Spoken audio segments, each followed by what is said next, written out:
Do I have a voice? Oh, I do. Trivia.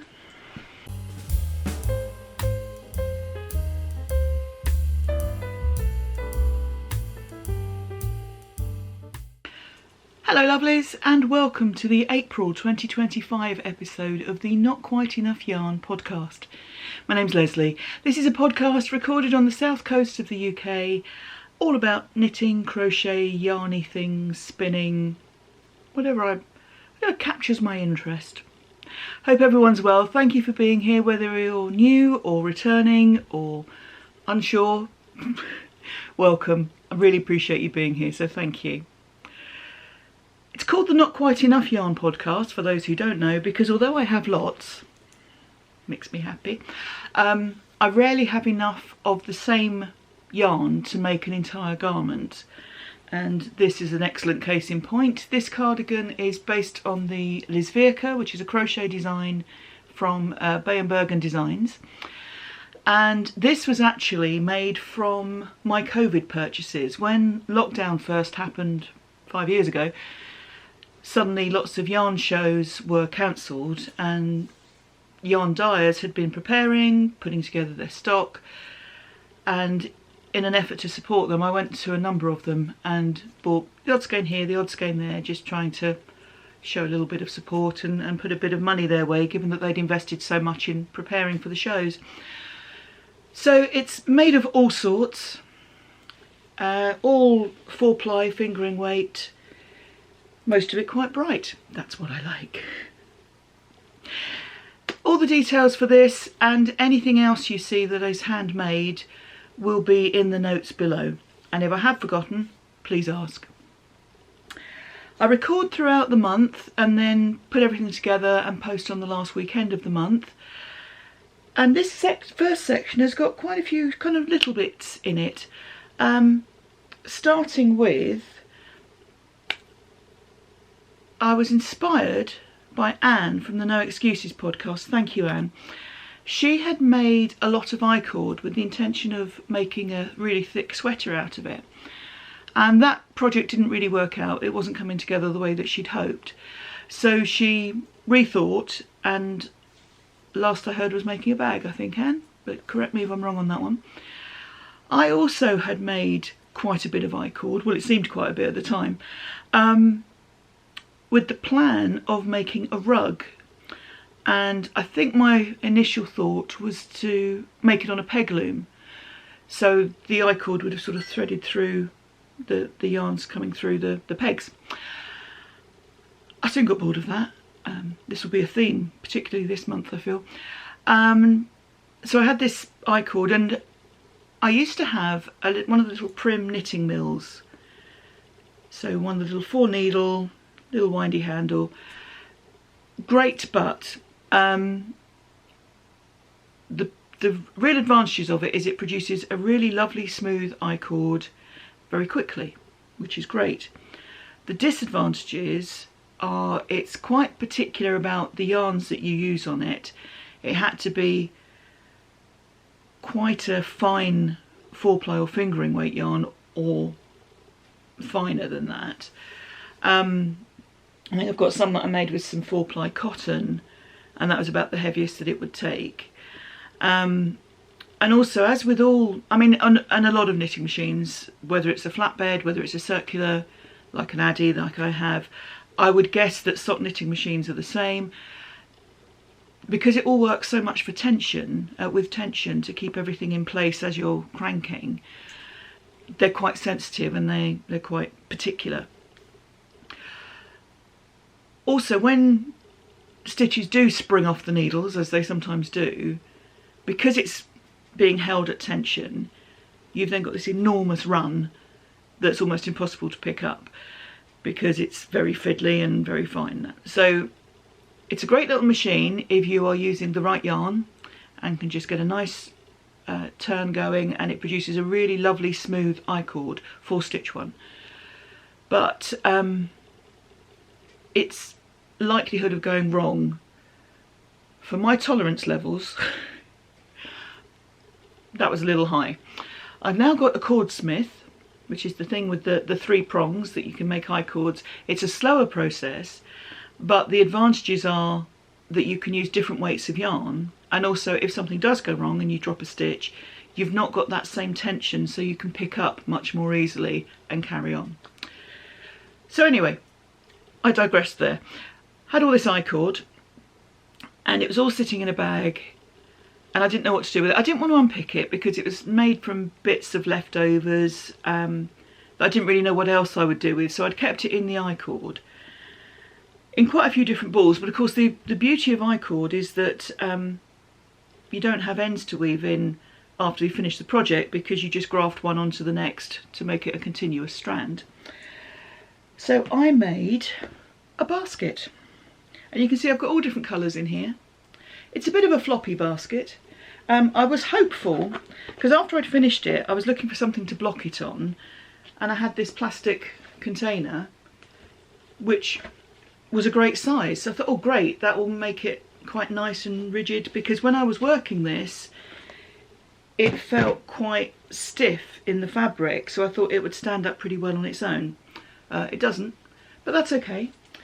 So this is all made of I-cords from different yarns, and the other advantage of crocheting the I-cord, once you've grafted them together, if you haven't done it very neatly, you won't notice that because it's been crocheted.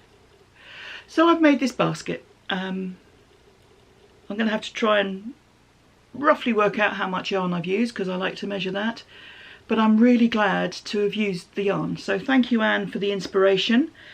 And yeah, here we go, little basket to sit in my knitting corner and hold, well, let's just say yarn, because it probably will be. A little FO, who'd have thunk it? Also, as well as working on a couple of biggish projects, which I'll show you later in the month as I either have it as a work in progress or an FO, I've been working on my long-term projects, what I call my rota projects, because I just have a list of them that I just pick them up, go through, work on it for a day, and then go to the next one. And one of the things that I haven't worked on for a little while is my collection of crochet blanket squares. More crochet, never mind. My idea was to work through the book 200 Crochet Squares by Jan Eaton. I'm not going to make all 200. There are some duplicates in as much as different colourways or very similar items. So I thought if I do 144, that would make a 12 by 12 blanket. It'd be a good size. So here are the next two that I've made. I can't remember the names, but I'll put them on the screen.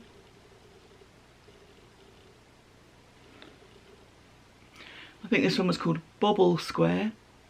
You can see why. So yeah, that's two more of those made. Another of those long-term projects that I just pick up and put down, make the odd square here and there, and we're all good. I'm getting warm in my cardi. Sorry, I'm going to have to start taking my clothes off. I do apologise.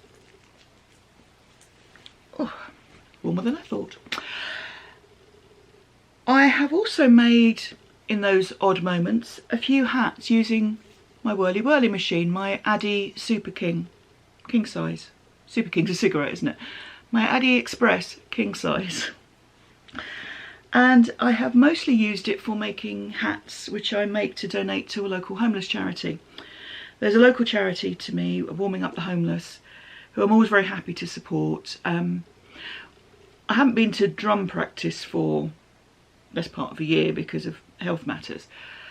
But on a Monday night, when I used to park up to go to drum practice, you'd see the guys from Warming Up the Homeless offering really practical help, hot food, warm clothes, advice, and they're just a great bunch of volunteers. So I made some hats. These are all made on the Addy Express, and they're all made of oddments and donated bits of double knitting weight acrylic, sparkly one there, in a range of colours, but hopefully they will be warm. Because they're made on the Addy Express, I make a long tube, cinch in the ends, and then just put one end inside the other, which makes it a nice double thickness hat. If you then fold it up to a cuff, quadruple thickness over the ears, and hopefully will help keep people warm when they need it. talking of the Whirly Whirly machine, I am very grateful to Carla, a viewer. Thanks, Carla. I had started making, those who watched last month's podcast will remember that I unpicked a fluffy jacket that I was making because I thought I'm never going to wear it, and started making a blanket to go over my new chair because my new chair is a light colour and I am a clumsy and messy person. So I started using that yarn to make a blanket. Now I started knitting it and got bored after that much. I mean, this was a wide piece, but I got bored after that much. So I thought, well, I'll crochet it, that'll be quicker. And I've got kind of that far and got a bit bored. And in the comments on last month, Carla had said, could you not make a blanket on your circular machine? And I was immediately a bit dismissive, and I'm sorry for that, because I said, oh no, I don't think the yarn will work, because as I said, with the little machine's very sensitive to thickness, texture, weight of yarn. Sometimes they can be a little bit fussy. But it planted a seed, and I thought, I wonder if it could. It'd be great if it could. I thought, why don't I just try it? So here's the first strip. So thank you, Carla, for the suggestion, because I hadn't thought of it, and if I had, I would have dismissed myself the way I just said to you, no, I don't think it'll work. So here's the first strip of the blanket. I don't know if I'll have enough of one of the yarns. So I've got this enormous cone. I do like a cone the size of my head. And I've got this darker, more of a purple. Now, it looks like there's a lot less of it, but it is quite fine. It's a fluffy yarn, so it is quite fine. I don't know if there'll be enough of this to go with the red to make all the strips that I would like for the width of blanket that I'm after. My guess is if I run out of this, I will have enough of the red to wind some off and use 2 strands together. So that might be my option. If not, if I do have enough of the purple, it'll be a very large project made with enough yarn. I'll be going off brand. So we can only wait and see how that works out. I'll be very surprised if I run out of this stuff, but yes, I may run out of the purple. But if I do, we will improvise. I think that's all I have for the moment. So little sort of bits and pieces from the first section here, but I'll see you later in the month when I have stuff to show. Cheers. Hello lovelies. Now I'm guessing most of you are crafters, and as crafters you will understand that it's easy to get tempted to try another craft. And why not? I was having a conversation with a friend from our knitting group, which is rather defunct at the moment, but hopefully we'll get back together again. And she was talking about going on some courses to learn new crafts. And that kind of got me thinking. So I'm then browsing through the internet, and there's an institution called West Dean College, I'll link everything below, which I knew because a friend of mine did a bookbinding course there. So it is a place that offers a variety of different crafts. What I didn't know until I was doing this browsing is that they also offer online courses. And these are introductory courses, about 6 hours worth of video, that you can follow online, and you have your tutorials there. So with this in mind, for my birthday last year, himself bought me a course on tapestry weaving, which I was delighted. And well, I'd chosen it, so let's hope I was delighted. I did start it at the time, and then with various things that happened, it kind of fell by the wayside. And it occurred to me a short while ago that I was running out of time. Being available for 6 months, I knew I was getting towards the end of that 6 months. So I thought I'd better crack on, really. and I'm glad I checked it when I did, because I think I had about 3 days left. So I carried on with the course, and it is an introduction to tapestry weaving, so it shows you how to warp up the frame, set it up, and it shows you how to make blocks of colour, how to do diagonals, and then simple shapes. So like I say, it's about 5 or 6 hours worth of video, plus the time it takes you to do stuff, because obviously the tutor shows you and then you kind of pause it while you do it and then go back to it. So, you know, it's quite a few hours of work over however long it takes you to do it. I mean, some people might sit down and do it in a day, good for them. Others, it might take a little longer, as it did for me, because of the breaks in the middle. But all those months, all that work, and I have produced this. Yes, you can laugh. So this is my piece of tapestry weaving. So we've got a warp, we've got simple shapes, we've got diagonals, we've got blocks. So as an exercise, I enjoyed it. Now, as a piece of tapestry weaving, this isn't good. It's a first attempt, so you wouldn't expect it to be good. It should be weft facing, which means that you shouldn't see any of the warps through. Clearly, I got that a bit wrong. But it's okay. I enjoyed the process. I enjoyed the learning. There are some PDF materials when you have the course that you can download to keep for future reference. So I have kept those. And the beauty of trying things on a sort of introductory basis is you then see whether or not it's something you would like to do again. And as I was doing it, I thought, well, this is okay, but I'm not sure it's really for me. But what it did get me thinking was, I need to warp up my loom, which sits here and gathers dust, and do some weaving. I've got an Ashford rigid heddle loom, and I need to use it again. I really enjoyed the process of the weaving, even though I didn't like the sort of tapestry part of it, if that doesn't sound odd. So yes, it was an interesting exercise, very well put together course, and I'm pleased I've done it, even though I've come away thinking probably not going to do that again. Whilst I was halfway through, I was having a phone conversation with my mate Mand, and she said, "Oh, what are you up to today?" So I explained. And I sent her a picture, and I think at that point we were about to hear. And I did say in my post when I sent it to her, don't say I didn't warn you, because I knew it looked a bit rough and ready.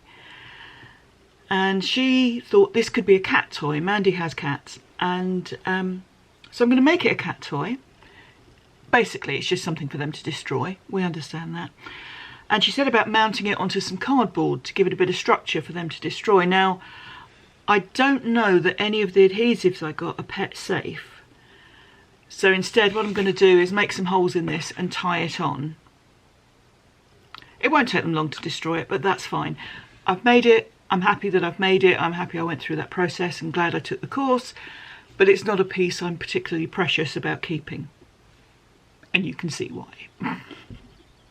So there you go. I've tied that on. And this can now be destroyed by Mandy's cats.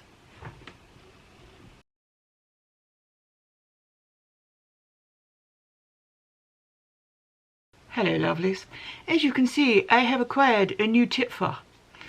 For those who don't know, titfa is Cockney rhyming slang for a hat, coming from the phrase tit for tat, so it's a titfa. Don't know why I'm saying it in that voice, but there we go. Yes, I have a new hat, and it's not a keeping my head warm in the cold hat, it's a keeping the sun out of my eyes hat, hopefully. I started this some time ago. I received a kit as a Secret Santa Christmas before last, with a couple of, I'm going to call them balls because I don't know what else to call them, of raffia yarn from Wool and the Gang. And the kit was for a bag. The bag wasn't really to my taste, so I was looking around to see what else this had been used for. It's 100% paper. And I came across some hats. So I decided to go with the June Sun Hat by Ashley Kaiser, which is a free pattern on Ravelry. As you can see from the photo that I'm putting here, that was the chair squeaking in case you're worried.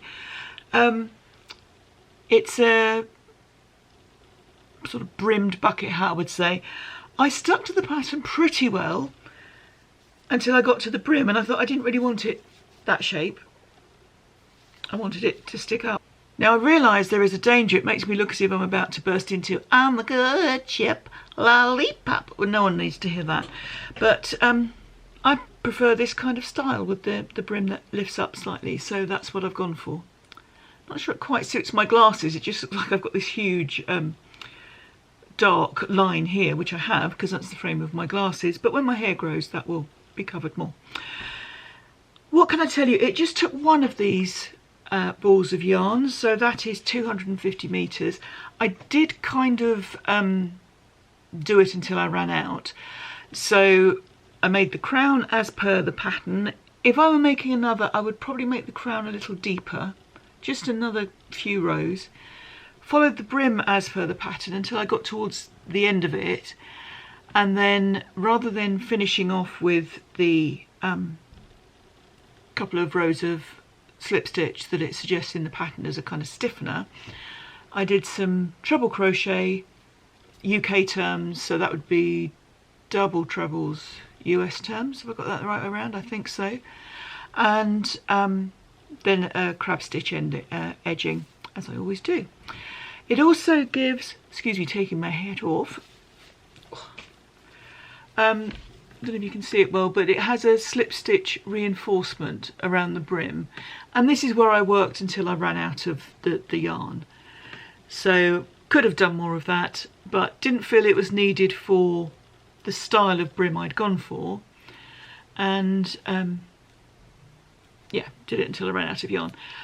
I have blocked it after a fashion. As you can see, it's not very vigorously blocked.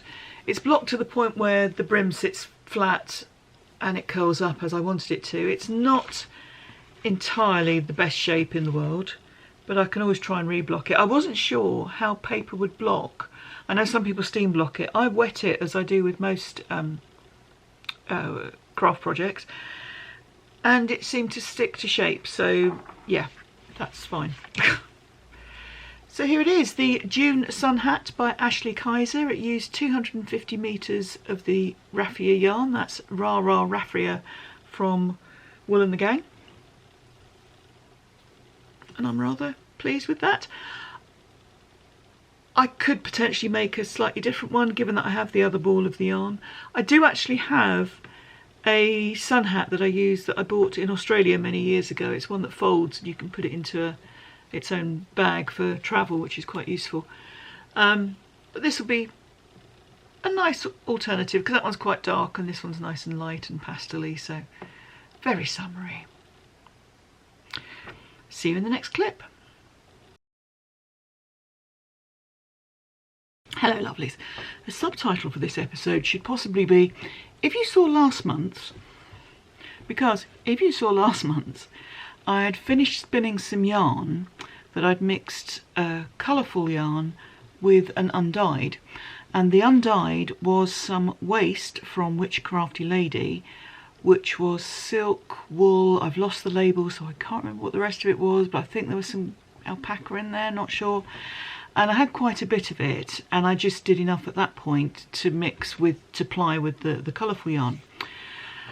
But I decided to do the rest, to spin the rest. So I made rolags because that just made it easier to spin, it made it easier to handle, and spun this relatively chunky skein of yarn. So it's a 2-ply, it's about 15 wraps per inch, 145 grams, 268 meters.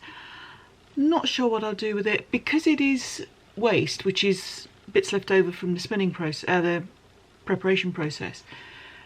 Some of it are different shades of undyed, and because there's a kind of greyish looking one, it looks a bit dirty. This has all been washed and, you know, all the usual, but it does look a little bit grubby, which it's not. It's just different colours of undyed, if you see what I mean. So I'm not sure what I'll use this for. It's fairly soft for my hand spun, and I might put it with the skein I made last month and perhaps make a shawl. I have been asked in the past, how many shawls do you need? To which the answer is one more than I currently have, obviously. So it might be a shawl, but I really don't know at this stage. But I'm pleased to have spun it. So there we go. Another quick little bit there, and another little finished item. Cheers. Hello lovelies. Those of you who are OGs and have been here a while will recognise this stance that I'm sitting in the car outside a crematorium. Those who have only been with me for a few months will be thinking, Les, why are you sitting in the car outside a crematorium? Well, today I am taking a funeral. Again, for those who don't know, I'm a funeral celebrant. That's my job, usually. I haven't returned to work. This is, sadly, in my capacity as a friend of the family, rather than just a general working celebrant. But yeah, it's a situation that the family weren't going to ask because they knew that my health was an issue. But I was asked for input as to who would be a good person to take the ceremony, as I wasn't available. And I jokingly said, well, no one's as good as me, I'd better do it. No, I didn't. Well, I did say that in a joke to the family, but when I found out the time and when it was and where it was and all those factors, I said, yeah, I'll do it, because it was important to me to take this ceremony for these folks. It's a good kind of dipping my toe in the water situation for many reasons. Firstly, to see physically what I can do, because standing for any period of time is not easy. So I do have my walking stick to hand, should it be needed. And also just to see how I cope emotionally, given that I'm acquainted with the folks. And yeah, we'll see how it goes. This is definitely not a returning to work. It is very much capacity as family friend, but on a personal and professional level is a useful exercise to see how it goes. If I didn't feel I could do it at all, I wouldn't be here, because I wouldn't mess up someone's funeral, just, you know, for my curiosity. But we'll see how it goes, and I'll let you know. Whilst here, I have an apology to make, because last month when Bev was here, we said that this month you'd have all three of the sisters talking. When shall we three meet again? Well, we did meet, and we were due to meet the next week and go off to see Chitty Chitty Bang Bang. And unfortunately, the next week I had been feeling unwell. And I'd had a few evenings where I felt very nauseous, very cold, just really feeling quite rough. So I rang eldest sister, who I was staying with, or I was meant to be staying with, to say, look, I'm sorry, I'm not going to make it. Hopefully you can find the ticket, find someone else to have the ticket or what have you. They enjoyed the show. They said the theatre was really cold. It's a bit overactive on the air conditioning, apparently. So given that, just as well I didn't go, because I think I would have felt pretty rubbish for quite a few hours, and probably for most of the night afterwards. So just as well I didn't go. Shame to miss it. Shame not to spend time with my family. And it does mean that we didn't get to record the section for this with all three of us. So apologies for that. We'll hopefully do it again at some point. Say do it again. We'll hopefully do that at some point. And yeah, you'll have the triumvirate. But as it stands, it was the right decision. It was just a shame. I recovered pretty quickly, but just timing was off, as is often the case. So that's that for the moment. And I better start prepping myself and getting ready to go. I've even got a dress on and court shoes and everything. It's been a while. Hello lovelies. I've got another little bit of spinning to show you. This is some fibre that I was actually given last year when I met Bente from the Epilogue lady, and I finally got around to spinning it. I don't know why this particular braid has taken so long, but it has, and it's now done. It is from Ulve. I'm going to mispronounce everything and I apologise. I'm not even going to try and pronounce the name of the fibre, but it translates as Norwegian white sheep. And I decided to spin it as a 2-ply fractal. I'm not sure that I prepped it quite as well as I could have done. It doesn't look as obviously fractal as I was expecting. Just a quick recap for those who don't know. With a fractal spin, you've got a multicoloured braid and you split it long ways, and one half you spin so you've got long colour changes. The other half you split long ways into smaller pieces, so when you spin them you get shorter colour changes. So when you then ply the two together, because you'll do, let me go back a stage, all those smaller pieces you do as one piece, one long single.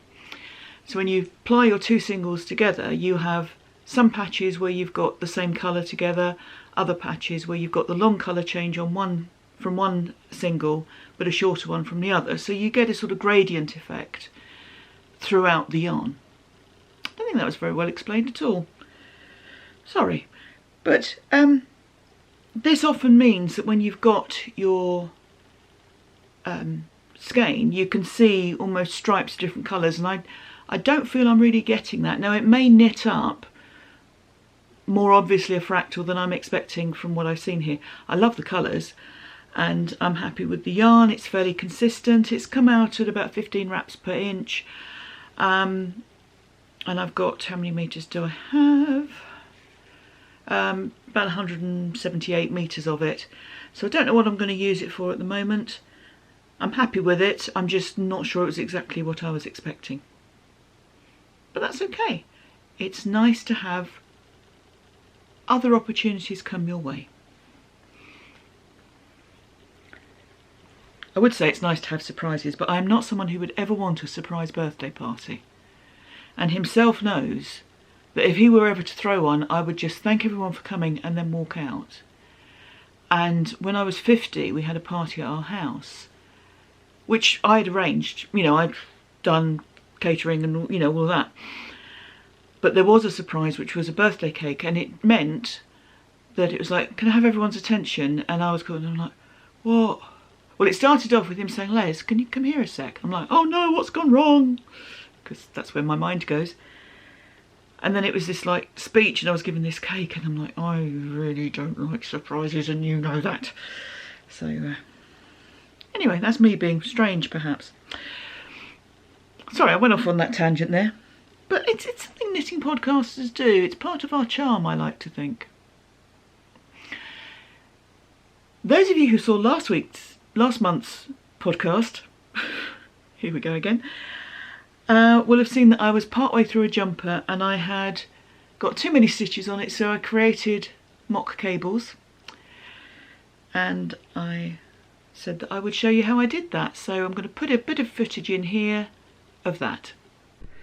Hello lovelies, this is the Alpaca and Handspun sweater, the La Rentrée, that I added this mock cable to pull in the stitches on the sleeves, and I said that if I remembered I would show you how I did it. Well, goodness me, I've remembered.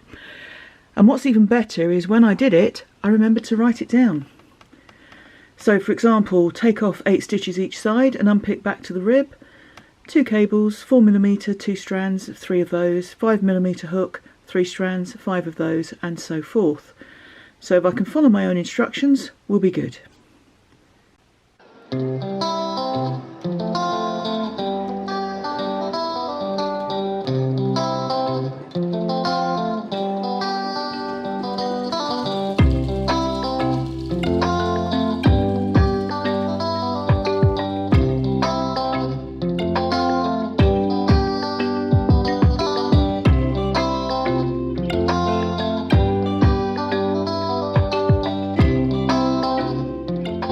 This is a lot of knitters' worst nightmare. Actually, not their worst nightmare, that would be their stash disappearing, but it's not a great look for a knitter. But if we follow our instructions, we should be okay. And as well as the different size crochet hooks, I've also got a lockable stitch marker. And if you ever find yourself doing this, you'll find that this is definitely your friend, because there are times when you're changing hook size or moving from one cable to another, as I start a second one later on, and this helps to keep what you've worked so far secure. So our first instruction is to use a 4mm hook, 2 strands at a time, 3 of those. So I'm going to move the camera slightly in the hope that you'll be able to see what I'm doing.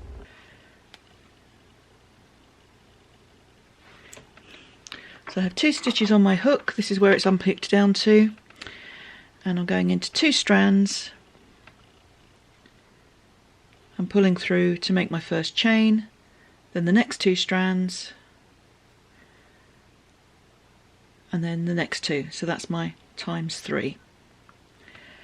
I'm changing hook at this point. This is where you could put it onto your stitch marker if you feel you're going to be away from it for a little while.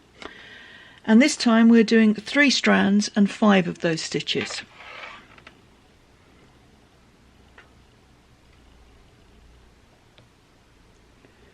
So 3, this is the second one, the third, the fourth, and the fifth. So you can see how that chain is starting to form. For the next one, I start the second cable, because when I was doing this the first time, and this is why I've ended up writing it down, because I tried it several times before I got it to a state that I was happy with, I found that I needed a second cable because these strands, as you can see, are getting very long. So my next one is 4 strands, and I do it until the top of the first band of colour. So 1, 2, 3, 4. They didn't always work exactly to the numbers that I've suggested, but you just have to kind of work it how it's best for you. One of my earlier attempts, I ended up with 1 strand of the cream against 3 strands of the colour, and it just looked dreadful. It looked as if it was all over the shop. So this last one was 3 strands, but that was because it then was to the top of the colour section. So put the lockable stitch marker on, and then I'm going back to where I started with the 4 strands, which is here. A little bit of jiggery pokery because we're starting a second one, so I'm going to go into the stitch at the side plus into the chain that I'd already started and make the start of the second cable through them, so that I don't end up with too big a hole where I've started the second cable. It's a little bit like a yarn over and can go a little bit wrong, as that is done. Let me try that again.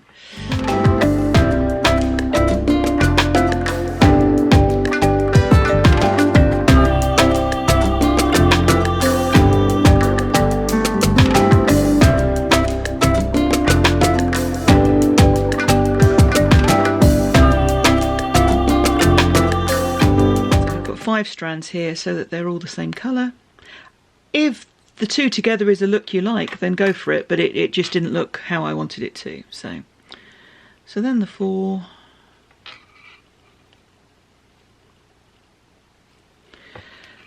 and then the 3 to get to the end of that colour block.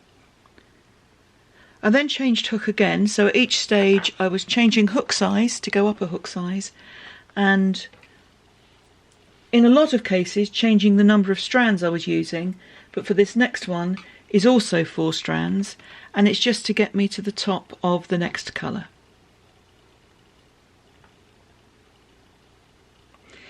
Now this is a little fiddlier because when I was knitting the sweater, this is where I joined colours at this same, effectively, seam. So they are hanging a little bit looser, which is not filling me with joy, but I'm hoping that the chains will cover up a lot of that.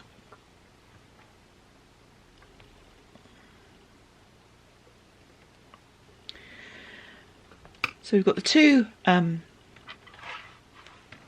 cables going now, the 2 chains. So I'm using a second lockable stitch marker, putting the hook in there, going back to the other side to do the second cable.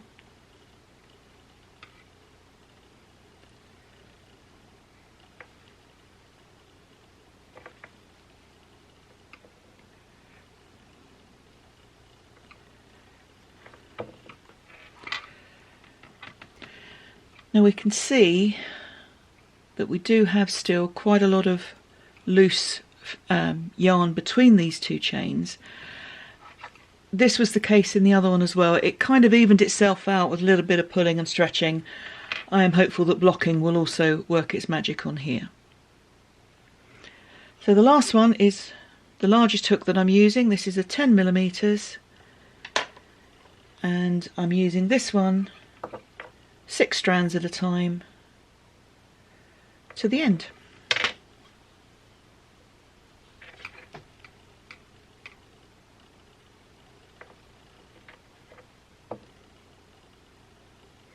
So it does all look a bit messy, I grant you that. I am hopeful that the blocking process will work its magic. And if it ends up looking a little bit kind of lacy and holey, well, we'll live with that. It's still better than it looking like Piero the Clown. Oh, it does help if you put it all through the chain. There we go. Once I get to the end, I mean, for the moment I'll put them on a lockable stitch holder, but I will put these on the needle and knit into them like a regular stitch. You will find, as you get looser threads, that sometimes these lockable stitch holders, you'll feel them kind of going back through the loop that you've created. You can just pull them back through, or if it's beginning to be a problem, or you're doing quite a large, a long chain in this style, then putting something bigger onto that lockable stitch holder may help to stop it falling through the hole. So there we have it. Just give it a bit of a tug to straighten it out a bit. Put the last 2 chains on the needles. I'm just going to knit into those as regular stitches, and then carry on with my sleeve. But before I do that, of course, I need to do the other side of the sleeve. So same process again. So I did that on the second sleeve, and I have now finished the whole sweater. I worked down, I added in some stitch patterns. It's really a function of going to the stitch dictionaries or stitch directories and just finding some simple knit and purl patterns that I liked and working them, just to break up the many rounds, it felt, of stocking stitch. This is made of some alpaca, and this was, again, I'm talking about yarns that aren't available. This was some alpaca that I got through a friend of a friend, and it's a 2-ply, sort of 4-ply fingering weight alpaca, very nice. And we've got some hand spun in here. Now this was Falklands Merino, and these were some smallish braids that I spun up a few months ago now, that I bought at a fibre festival that happens in Eastbourne, which is just along the coast from me every year. And I hope to go again next month, fingers crossed. And I didn't know the name of the people providing the fibre, supplying it, because there was no sort of obvious naming. I have now found out their name because I've got on Facebook some promotions for the festival this year, and they are exhibiting again, which is great. They are called Briarbank Rainbows. I will link it below, but I have looked and I can't find an online presence for them. So that's a shame. I could actually just, you know, ask them when I see them and say hello and buy some fibre, because I will. But asking them seems too simple and straightforward, doesn't it? Just, you know, asking a straight question. So that's that at the top, and this was something that I wanted to see how it knitted up on a circular yoke, and I'm pleased with how it's done so. The hand spun at the bottom was from a collection of rolags that were very kindly sent to me by Coral of Coral Rose Fibre. Again, I've had them quite a while. I don't know why I hold on to things before I spin them. There's no reason for it. And there was a selection of colours which I just matched as closely as I could. So we've got stripes in here where there were similar colours, but some of these shades are blended of two.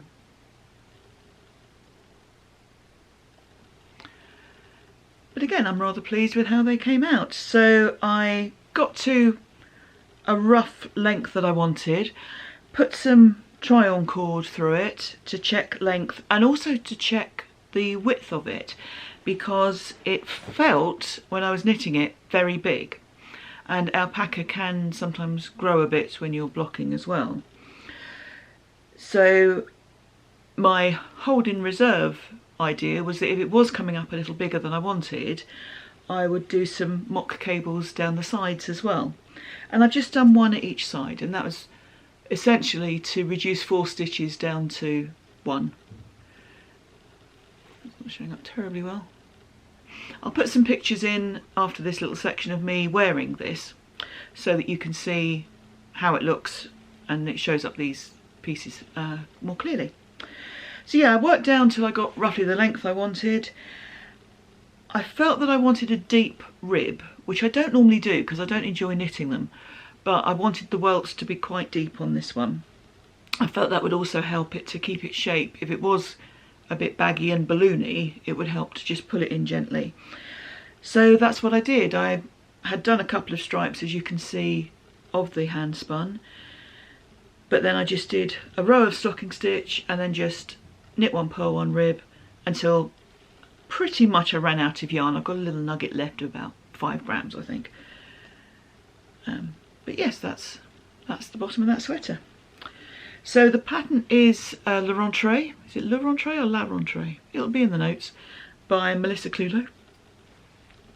Made a cardigan of her design last year before, and I've only made 2 of her designs. They both are raglan, and they both have quite a deep raglan. This feels like quite a deep one as well. Now, obviously I make the sizes to fit me, so I don't know if this is a scaling issue, because I've come across patterns in the past where they're initially designed for, say, a 34, 36 inch chest, and as they get scaled up, adjustments aren't made for the extra width that you need without quite so much extra depth. So I don't know if it's a scaling issue. I could be doing her a great disservice with that thought, but either way, at this size, the raglans are quite deep, but it's livable. I mean, it's meant to be a casual sort of throw over sweater rather than a particularly fitted or tailored piece. And forgive me, I can't remember who, but someone commented last month that they'd recently followed this pattern as well and found it to be quite roomy. So it is an oversized, comfy, casual, not quite a sloppy Joe, but towards that kind of style. But that's pretty much all I have to say. By doing these extreme decreases with putting these mock cables in, it has made the sleeves a little bit kind of puffy on the shoulder, but some of that came out with blocking, and some of it is probably also down to the different yarns, because the alpaca I think is a little finer than the handspun and is certainly a lot softer and drapier, so that's going to have a bearing on how the stitches lay as well. I think that's all I have to say. Generally I'm happy with it. If I do go to the Fibre Fest, I hope it's not too bright and sunny a day, because I'd quite like to show these lovely folks what I've done with their fibre. They may look at it and think, don't sell her anymore, she's not to be trusted, but hopefully not. But yeah, that's La Rentrée by Melissa Clulo in some alpaca and some handspun, neither of which can you get hold of easily, sorry. But the pattern is available and I believe it may even be free. Cheers.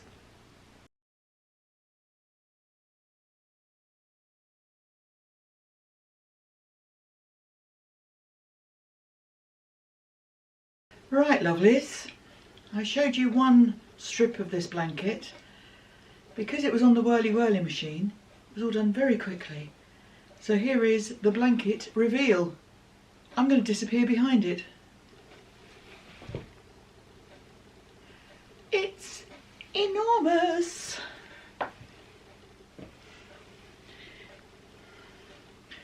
So it's actually come out at 93 inches by 73, and you may be looking at that thinking, Les, you forgot to seam a bit. No, my lords, I have a cunning plan, which I will tell you about now. Well, excuse the untidiness around it, that's how I live, but here it is in situ. So here I am in my perpetual life of glamour. There's not a lot of point me telling you about the yarns in this because none of them are available. The red fluffy yarn, the cone the size of my head, I ran out. There's me saying, oh, I'm sure I won't run out of this. When will I ever learn? So 4 of these strips were made with that red and the purple yarn that I showed you earlier. Then I was beginning to wonder about what to do, and I had a look through my stash, and I had another cone the size of my head of a much finer yarn. I'm not sure what it is.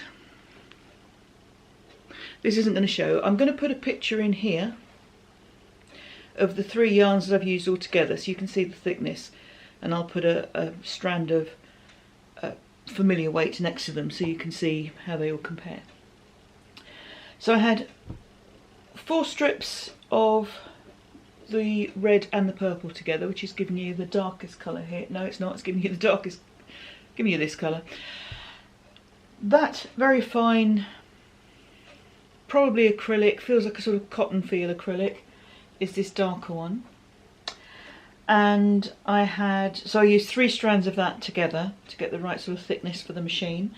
And I've got a couple of strips of the red fluffy and just a single strand of this very fine red.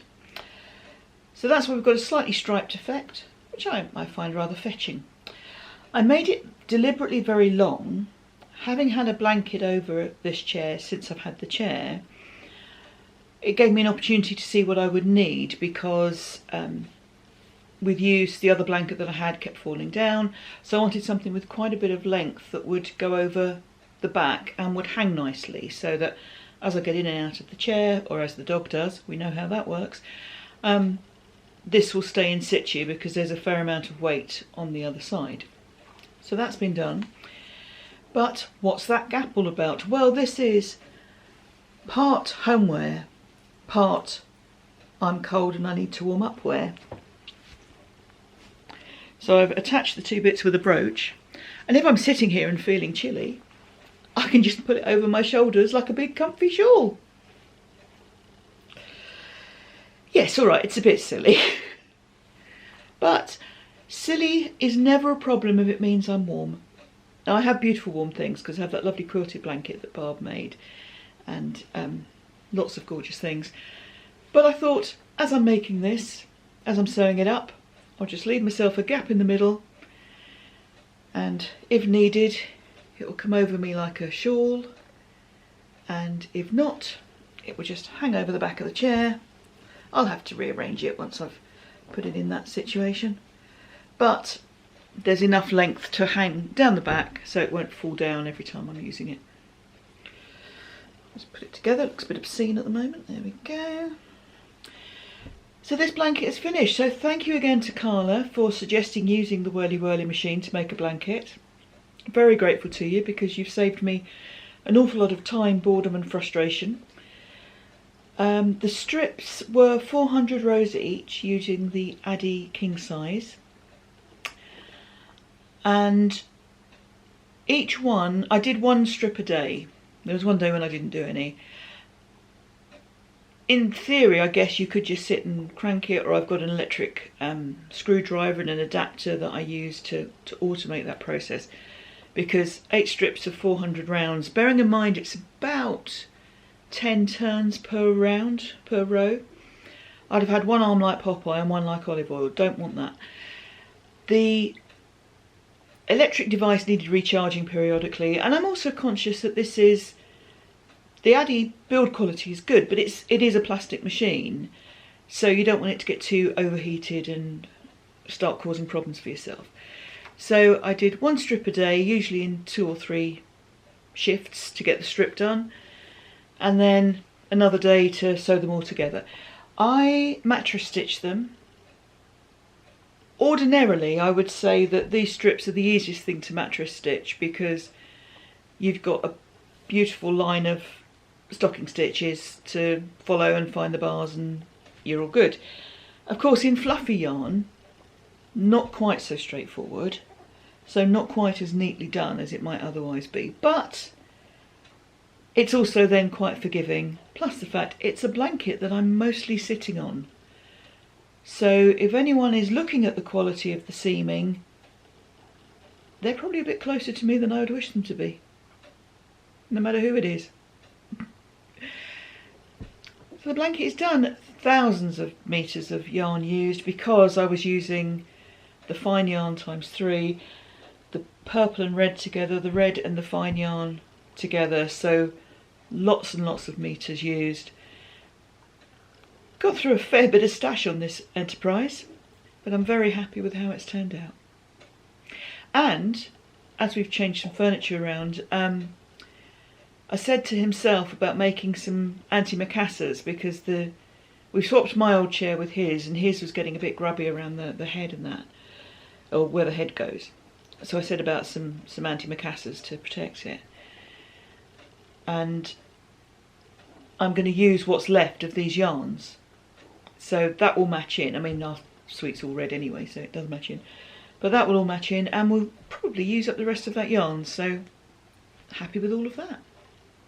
I think that's it on this blanket, but I'll probably sit here and have a snooze now. Cheers. Hello lovelies. Now, as you know, because you've mostly seen them be made, I do have other jumpers in this one, but this is my favourite, so I do wear it a lot. I haven't got much to show you in the works of progress because I've been finishing stuff off, which is, you know, the way it works. This is my second Leaves Cascade, and I really wish I'd made this Fraser drinking game this month. If you saw last month's episode, you saw that I finished the Leaves Cascade by Anna D, and I said I liked it so much I'd started another. Well, I've nearly finished another. I'll talk all about it next month when it's finished, including going through all the yarns. I've done the sleeves. This is the back, which I've done just in plain trebles, UK terminology. It is very wide because it's a boxy shape. And rather than follow the pattern, the stitch pattern in the Leaves Cascade pattern, I again went to the stitch dictionaries and found this one instead. It's a 2-row repeat, very easy to remember, suits me well. So this is the only real work in progress that I've done any work on, apart from anything else you've seen this month. So yeah, it's going to be a shorter episode than last month, not being overtaken by my sister. I don't mean that really. She's very welcome. Before I go into a life and health update, I'm going to run a make-along, because I haven't done one yet this year, and I enjoy them, and I hope you do too. Well, you don't have to take part if you don't, that's easy. And I'm going to do another modification mal. So many of you kindly took part last year, and it's either creating or modifying a pattern. It got a bit complicated at times last year in terms of what the rules were, so I'm trying to simplify it. One thing that wouldn't be eligible is if it's a straight yarn substitution. So if you do a gauge swatch and your gauge is exactly the same as the pattern and you're following that pattern exactly, you're just using a different yarn, that doesn't count. What we're looking for here is where you've had to modify the pattern in some way. And I'm narrowing that down into 3 sort of general categories. So one is stitch count. So if you've got a pattern that's for a DK weight yarn and you want to use worsted and you have to recalculate, that would count. So if your stitch count is different, that's a modification. Stitch pattern. So if it's treble crochets and you want to do doubles, so you're doing a different stitch pattern, or you're putting in a decorative panel or something like that, that's a modification. And the final one is silhouette. So if you're making a sweater, for example, and it has a round neck but you want a V-neck, or you want to add a hood, or you want to do the sleeves a different length or a different style, these would all count as modification.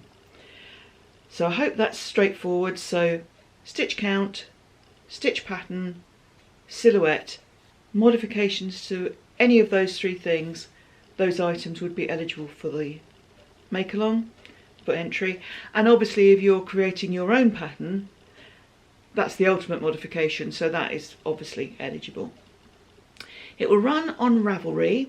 If you're unable to use Ravelry, please email me notquiteenoughyarn@gmail.com, and it will run from the 1st of May to the 15th of October. That seems an odd date, but the reason for that is I would like to draw the final prizes in the October podcast at the end of that month. I'm going to do it slightly differently to last year. I was doing quarterly prizes last year, but I was running it for 9 months of the year. This is going to be run over a shorter period. So every month I'll draw a pattern prize, and that will be for all entries included that month. And it doesn't matter if there's a photo of your work in progress or your finished object in that, or it's just a comment. All posts on the thread will be eligible for that pattern prize. Then at the end of October, when I draw the prizes, I will be offering 2 physical prizes, as well as another pattern prize at that stage. So that's why it's the 15th of October, so that at the end of October I can draw it. Hopefully the winners will get in touch and I can get stuff sent out during November before the Christmas busyness starts. That's the thought process. So I hope it's something that you would like to do. Last year we had a lot of people take part in the mail, which was very, very gratifying for me. I was delighted and appreciated every single one. So I hope that's something you'll enjoy. And just to reiterate, it'll run from the 1st of May to the 15th of October. And a modification counts if you change the stitch count, the stitch pattern, or the silhouette of the item that you're working. So by the silhouette I just mean the outline, so change of sleeves, longer leg length, different shape of toe on a sock, that sort of thing will count as eligible for entry into the mail.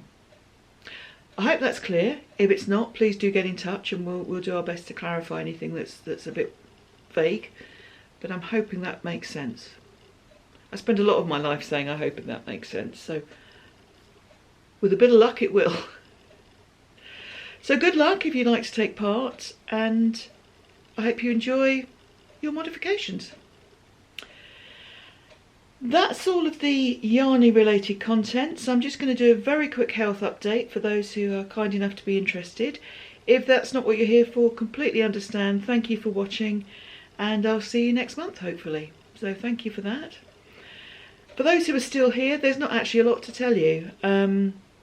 I said at the end of April, no, this is the end of April, I said at the end of March that I was seeing the oncologist early in April, which I did. We both went along, and much as it's good to have contact with these professionals and to feel that they're keeping an eye on you, it really could have been a phone call. And in the past, when I've had phone calls that perhaps should have been face-to-face meetings because of the news they were imparting, I came away a little bit cross, to be honest. I'd had a scan. It turns out that perhaps that wasn't the best timing for that, so I'm in the process. I hope I've done some chasing today to have a scan in a couple of weeks' time, and I'll be seeing the oncologist towards the end of May. So haven't sort of dropped off the process or the waiting list or the anything like that. It's just that I was hoping to have come away from that meeting with something concrete about what was happening next, if further treatment was needed, if so what kind of monitoring would be happening if I didn't need further treatment, those kind of things.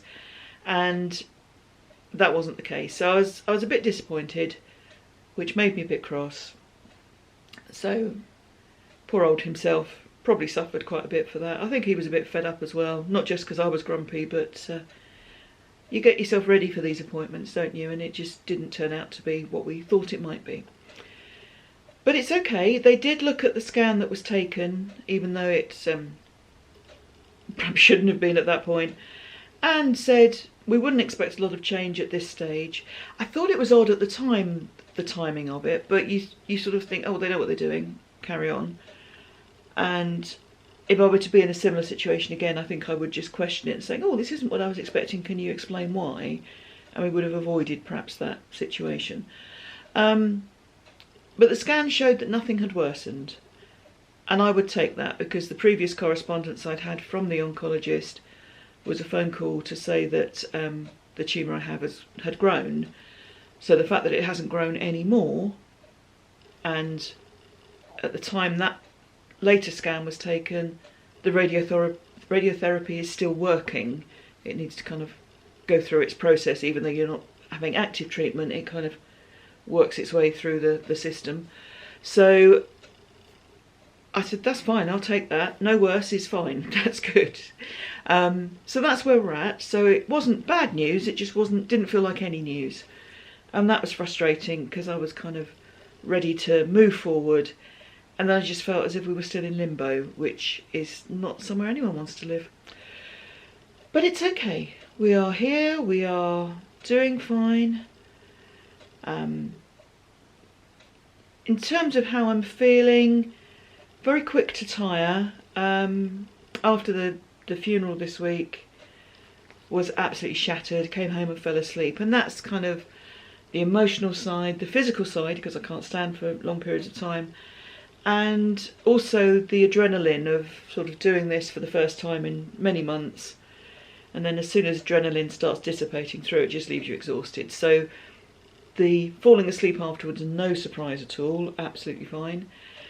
And quite useful to know how I am after taking a ceremony. If I'm thinking of going back to work, I need to make sure it's something I can do to the ability that I always could. And if that means I do fewer of them, or make some changes, that's fine. But I know that at the moment I couldn't work at the level that I was working before, because it would just exhaust me too much.